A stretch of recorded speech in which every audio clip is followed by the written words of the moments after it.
기도의 자리에 나오신 여러분을 주님의 이름으로 환영합니다. 먼저 새물의 기도 함께 드리겠습니다. 두려워하지 말라. 내가 너와 함께함이라. 놀라지 말라. 나는 내 하나님이 됨이라. 내가 너를 굳세게 하리라. 참으로 너를 도와주리라. 참으로 나의 의로운 오른손으로 너를 붙들리라. 이사야 41장 10절 말씀. 마음과 샘물의 기도를 하나님께 드립니다. 먼저 우리 믿음을 고백합니다. 너희 염려를 다 주께 맡기라. 이는 그가 너희를 돌보심이라. 아멘. 우리를 돌보시는 하나님, 하나님만이 우리의 유일한 도움이시며 우리를 가장 복된 길로 인도하시는 선한 목자이심을 고백합니다. 교회와 예배를 위해 기도합니다. 우리 주 예수 그리스도의 아버지 하나님을 찬송하리로다.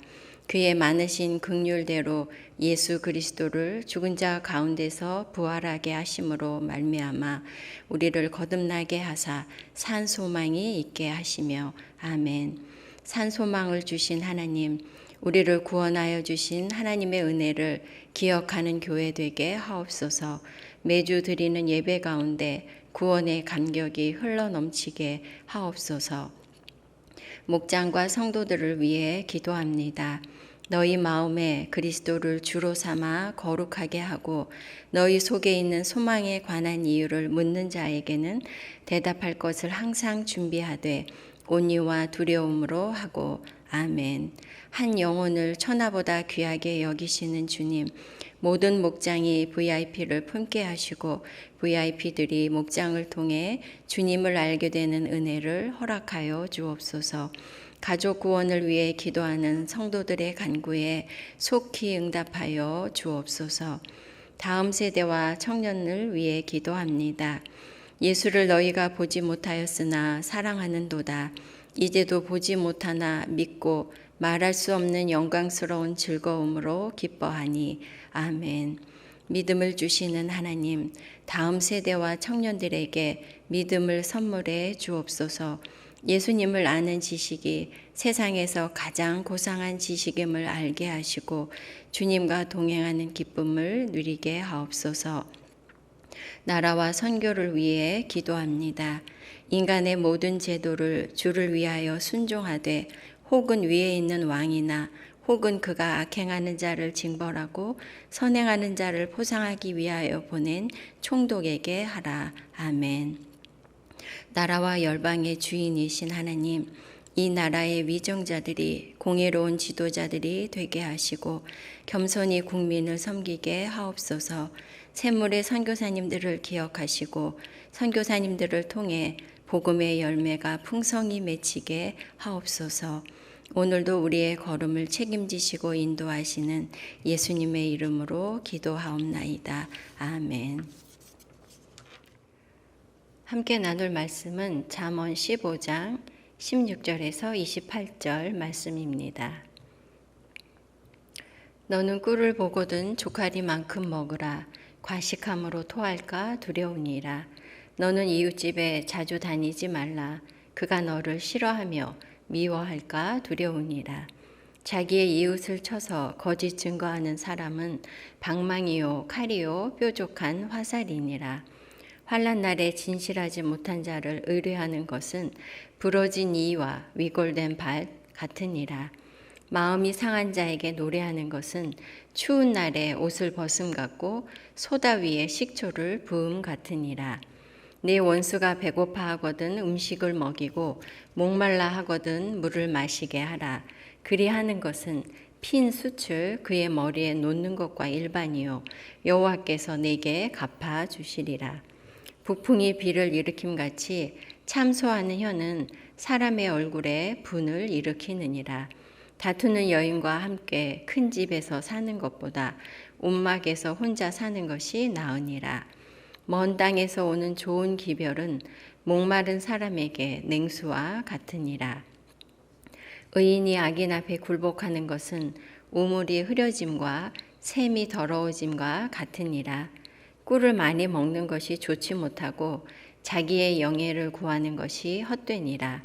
자기의 마음을 제어하지 아니하는 자는 성읍이 무너지고 성벽이 없는 것과 같으니라. 아멘. 오늘 나눌 말씀의 제목은 습관이 영성입니다. 성도 여러분, 반복은 습관을 만들고 습관은 운명을 만든다는 말이 있습니다. 습관을 보면 그 사람을 어느 정도 알 수 있습니다. 신앙생활에서도 마찬가지입니다. 성도가 어떤 습관을 가졌는가가 그 사람의 영성을 나타낸다고 해도 과언이 아닐 것입니다. 예수님께서는 습관을 따라 감람산에서 기도하셨습니다. 그런가 하면 이스라엘 백성들은 어려서부터 하나님의 말씀을 청종하지 않는 습관이 있었다고 성경은 말씀합니다. 여러분에게는 어떤 습관이 있으신지요? 좋은 습관은 영적 성장에 도움이 되는 반면 나쁜 습관은 영적 성장을 방해합니다. 그러면 성도의 영적 성장을 돕는 유익한 습관에는 어떤 것이 있을까요? 오늘 본문을 중심으로 교훈을 얻고자 합니다. 성도에게 유익한 습관, 첫째는 절제하는 습관입니다. 절제는 우리의 타락한 본성을 다스려서 영적 성장을 돕습니다. 16절, 17절 말씀입니다. 너는 꿀을 보거든 조카리만큼 먹으라. 과식함으로 토할까 두려우니라. 너는 이웃 집에 자주 다니지 말라. 그가 너를 싫어하며 미워할까 두려우니라. 꿀이 좋은 것이지만 너무 많이 먹으면 오히려 토할 수가 있습니다. 이웃과 가까이 지내는 것은 좋은 일이지만 너무 자주 이웃을 방문하면 이웃을 불편하게 만들고 싫어하게 되어 오히려 사이가 벌어질 수 있습니다. 꿀이나 이웃처럼 그 자체는 좋은 것이라 해도 그것에 과도하게 집착하는 우리의 본성을 절제할 필요가 있는 것입니다. 28절 말씀, 자기의 마음을 제어하지 아니하는 자는 성읍이 무너지고 성벽이 없는 것과 같으니라. 마음을 제어하는 것은 잠언에서는 분노를 다스린다는 의미로 주로 많이 사용하고 있습니다. 분노를 절제하지 못하는 것은 성벽이 없는 성과 같이 일순간에 삶 전체가 무너질 수 있다는 것을 잠언은 교훈하고 있습니다. 자주 화를 내고 분노를 절제하지 못하는 사람은 충동적인 행동을 할 위험이 있는 것이죠. 반면 절제의 습관은 우발적인 죄를 피하고 실수를 예방하게 하기 때문에 성도의 경건에 유익한 것입니다. 성경은 절제에 관해서 여러 부분에서 말씀하고 있습니다. 절제는 하나님의 성품에 참여하는 것이고 성령의 열매이며 교회의 일꾼들과 직분자가 갖추어야 할 자질 중 하나라고 말씀하고 있습니다. 고린도전서 9장 25절 말씀, 이기기를 다투는 자마다 모든 일에 절제하나니 그들은 썩을 승리자의 관을 얻고자 하되 우리는 썩지 아니할 것을 얻고자 하노라. 세상 사람들도 목표를 이루기 위해서는 정말 절제합니다. 절제 없이는 좋은 것을 얻을 수가 없지 않습니까? 성도는 영원한 것, 곧 우리 영혼을 돌보아야 합니다. 그러므로 더욱 절제가 습관이 되어야 할 것입니다. 절제는 영적 성장의 필수적인 요소입니다. 성도 여러분, 절제하는 습관은 경건 생활에 유익이 있고 영적으로 성숙하는 비결입니다. 노를 다스리고 죄와 실수를 예방하는 절제의 습관을 소유하는 성도들이 되시기를 바랍니다. 성도에게 유익한 습관, 첫째는 절제하는 습관이고 둘째는 배려하는 습관입니다. 배려는 우리의 이기적인 본성을 넘어서 이웃 사랑의 실천인 것입니다. 20절 말씀, 마음이 상한 자에게 노래하는 것은 추운 날에 옷을 벗음 같고 소다 위에 식초를 부음 같으니. 이것을 새 번역으로 보면요, 마음이 상한 사람 앞에서 즐거운 노래를 부르는 것은 추운 날에 옷을 벗기는 것 같고 상처에 초를 붓는 것과 같다라고 번역하고 있습니다. 사람의 본성은 이기적이죠. 그리고 자기 중심적입니다. 그러므로 나의 행동이 다른 사람에게 어떤 영향을 주는지 둔감하거나 또 무관심할 수가 있습니다. 그러나 하나님의 사랑을 경험한 성도라면 다른 사람들의 마음과 형편을 헤아리게 됩니다. 이타적인 마음이 점점 커지는 것이죠. 바로 거기에서 나오는 것이 이웃의 형편을 살피는 배려라고 할 수 있겠습니다. 21절, 22절 말씀입니다.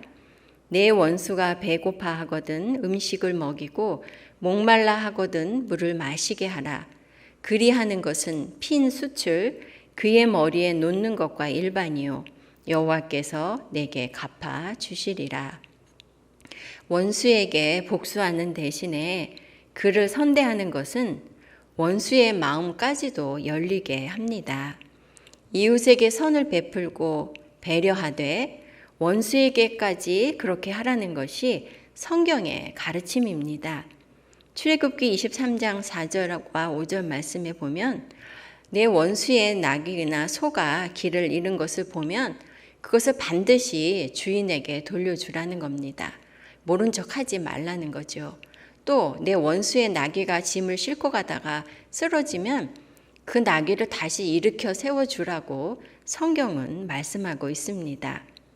이렇게 원수까지도 배려하고 사랑하는 행위는 원수의 그 머리에 숯을 올려놓는다. 즉 그의 낯을 뜨겁게 하는 것이고, 그리고 그의 마음을 깨우쳐서 그의 마음이 열리게 하는 것이라는 겁니다.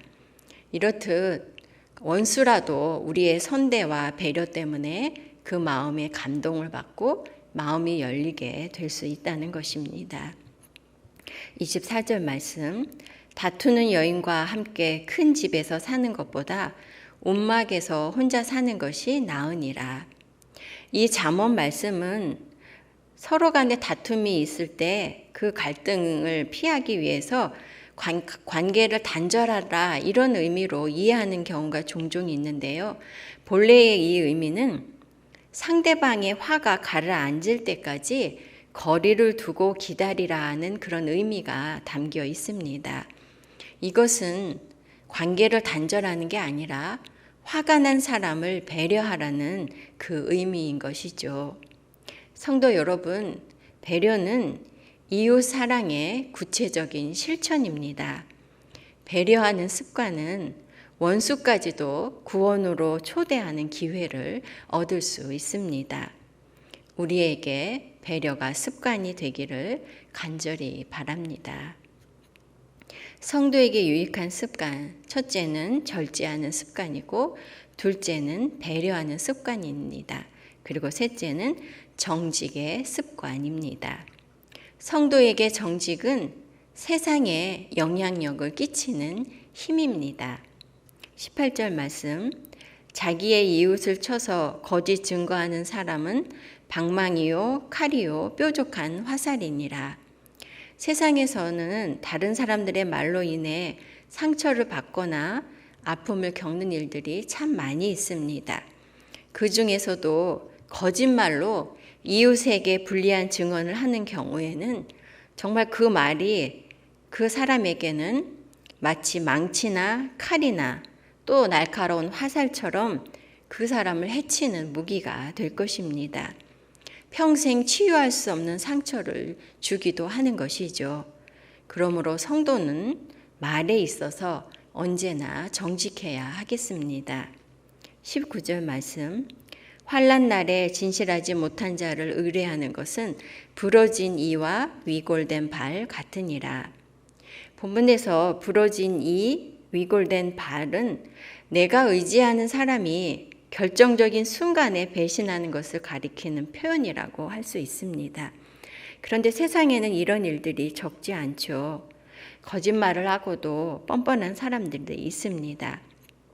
그러나 성도는 어떤 상황에서도 정직한 말을 함으로써 신뢰를 주어야 하겠습니다. 정직이 습관이 되어야 하겠다는 것이죠. 26절 말씀, 의인이 악인 앞에 굴복하는 것은 우물이 흐려짐과 샘이 더러워짐과 같으니라.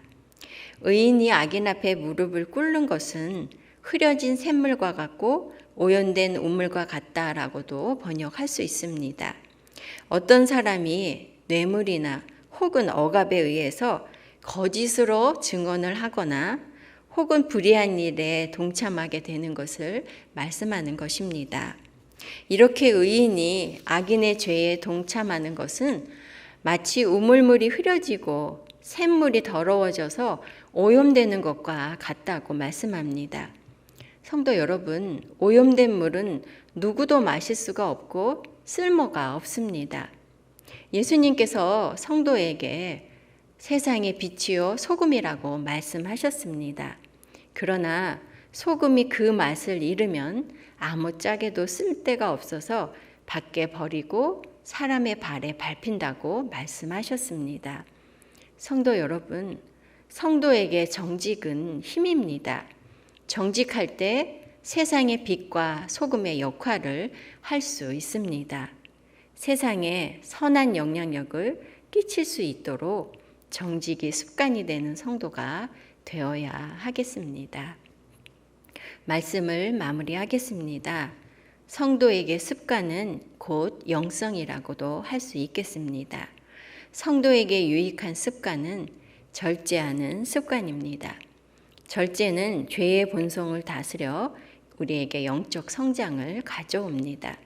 둘째는 배려하는 습관입니다. 배려는 이웃 사랑의 구체적인 실천인 것이죠. 셋째는 정직의 습관입니다.